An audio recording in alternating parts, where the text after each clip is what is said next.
RMC, l'immanquable grande gueule. Départ maintenu. Ton mec qui part à 40 ans, je veux dire, même s'il a que 600 balles par mois de retraite, bon, et qui profite de sa retraite pendant 40 ans.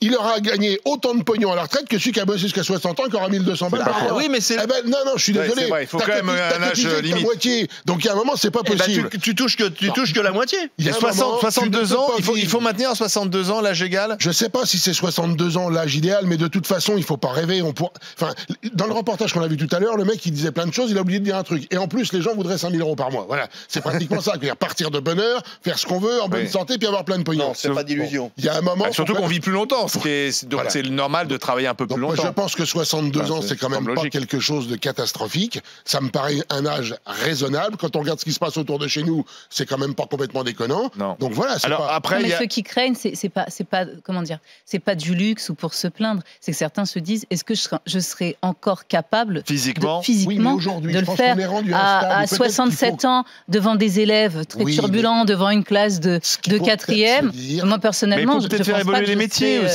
Peut-être que les élèves, ils auront 67 ans. Derrière un bureau, c'est très différent. Réfléchir à l'âge minimal de départ en retraite, peut-être qu'on devrait réfléchir à l'évolution des métiers, nos fins de carrière. Oui, mais c'est pas le cas. C'est ça. Parce que dans un même temps, le chômage chez les personnes de plus de 50 ans explose. Les personnes qui, en tout cas, enfin, mais il est quand même très important. Je pense qu'on est dans un pays, quand on aura compris aujourd'hui, quand on écoute les politiques, à les entendre, la formation est la clé de tous les problèmes de la Donc j'ai envie de dire que si on rentrait vraiment dans un pays qui avait décidé de mettre en place l'alternance, et qu'effectivement quand tu es en fin de carrière, tu étais plus là pour accompagner les jeunes qui rentrent dans l'entreprise que pour aller monter sur le toit, brasser des tuiles et des sacs de béton, eh ben effectivement peut-être que ton plan de carrière, si tu vis... Donc il faut aussi aménager les fins de carrière. Il faut réfléchir.